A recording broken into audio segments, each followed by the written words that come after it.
Okey, baik, kita bertemu untuk topik yang kedua. Kita akan bincangkan mengenai jenis-jenis mahar. Jadi mahar itu terbahagi kepada dua jenis, iaitu yang pertama mahar musamma. Musamma maksudnya disebut, yang dinamakan, iaitu kadar mahar yang ditentukan jumlahnya sama ada semasa akad pernikahan atau selepasnya. Jadi bila disebut mahar musamma, itu mahar yang ditentukan jumlahnya.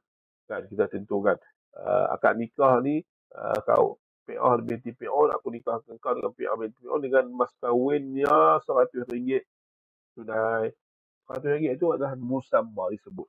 Ataupun RM5,000 mas kahwinnya, RM5,000 tunai juga.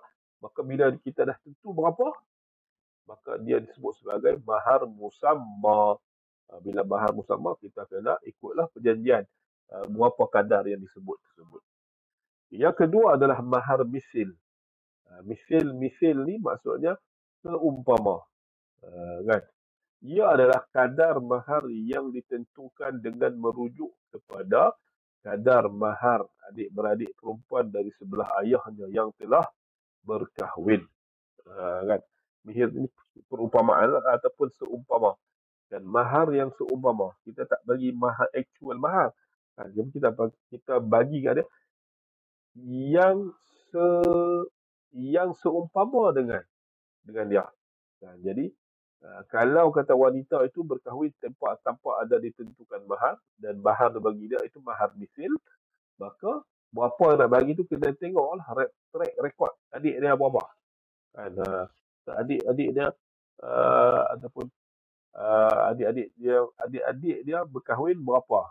Contoh kata adik dia menikah, maharnya RM5,000. Jadi mahar misil dia pun RM5,000 lah. Kan dia ikut adik-adik yang telah berkahwin, ataupun kakak dia, adik-adik dia lah yang telah berkahwin.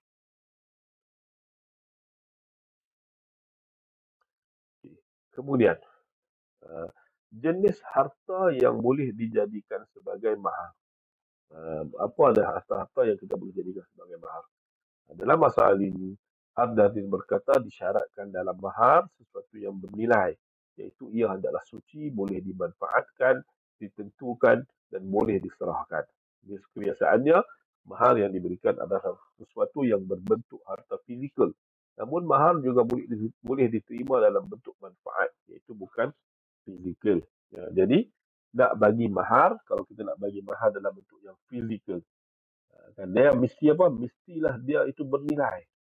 Syarat dia mestilah bernilai. Kalau sesuatu itu tidak ada nilai, maka tidak boleh dijadikan sebagai mahar. Contoh duit yang dah tak laku, tak bernilai, jadi tak boleh dijadikan sebagai mahar. Kan? Apa ni? Iaitu ia hendaklah suci.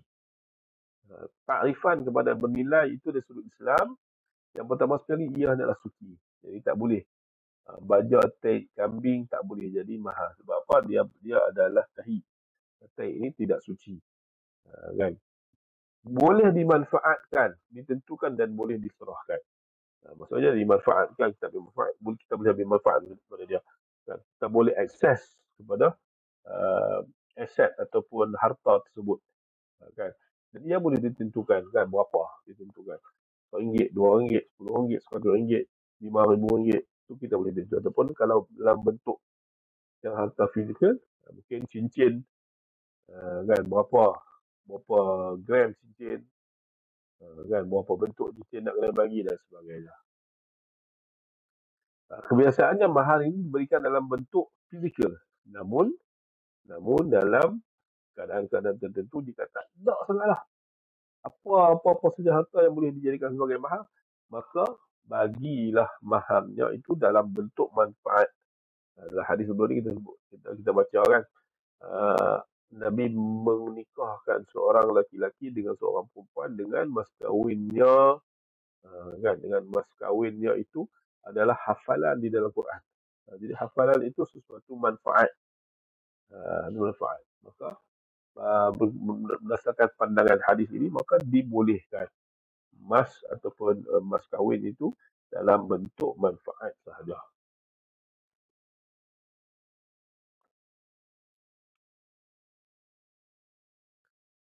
Kemudian kaedah penyerahan mahar. Jadi mahar yang kita sebut tadi, mas kahwin tadi ni, kita boleh bayar sama ada secara tunai atau secara hutang. Jadi boleh tak guna cek. Siapa akad nikah guna cek. Cek itu adalah hutang. Ha? Kalau dia bagi banyak duit cash apa itu adalah mahar yang secara tunai.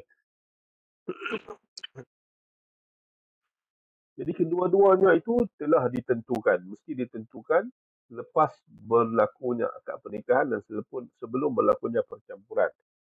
Okey.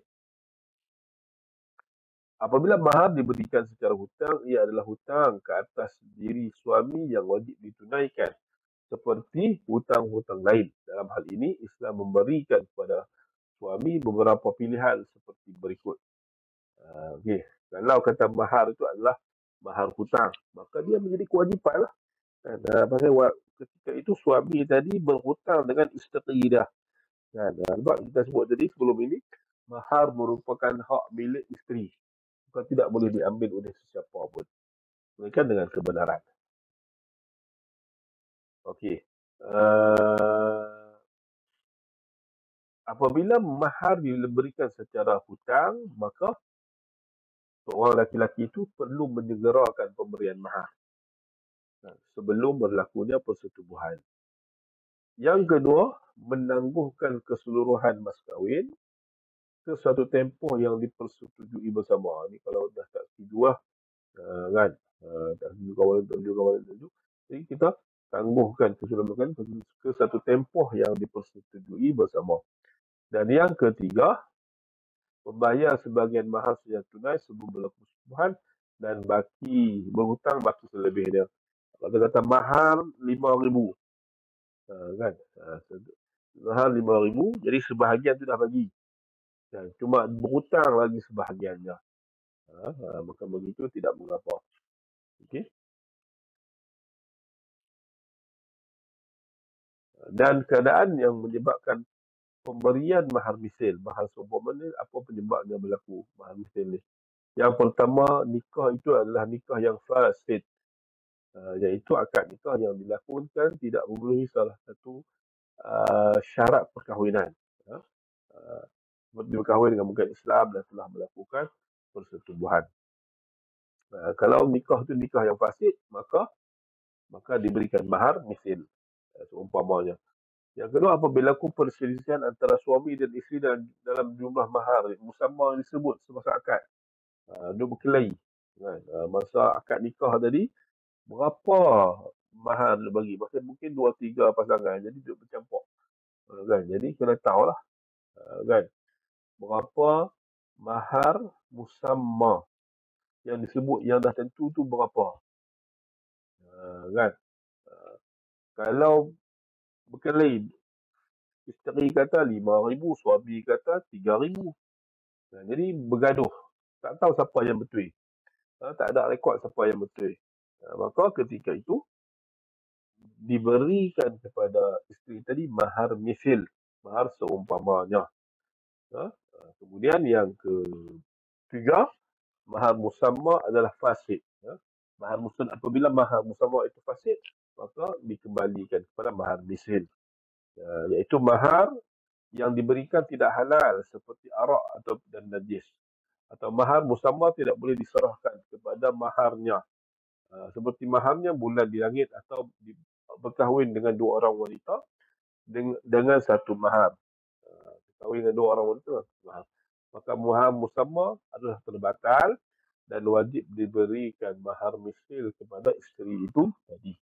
Itu apabila mahar yang disebut itu menjadi fasid, bukan pada tempat itu saja, tetapi mahar itu, mahar musamma itu menjadi fasid, kan? Maka kita berubah kepada mahar misil. Dan yang keempat, mahar musamma dibayar secara hutang, namun tidak ditetapkan waktu penyerahan. Maka mahar musamma juga menjadi fasid dan maka mahar musamma menjadi fasid, dan bagi isteri itu hak baginya itu mahar misil. Itu beberapa keadaan yang menyebabkan mahar musamma itu tidak boleh diberikan. Sebaliknya digantikan kepada mahar misil. Okey. Jadi kita akan bertemu untuk topik yang seterusnya. Wallahu taala alam.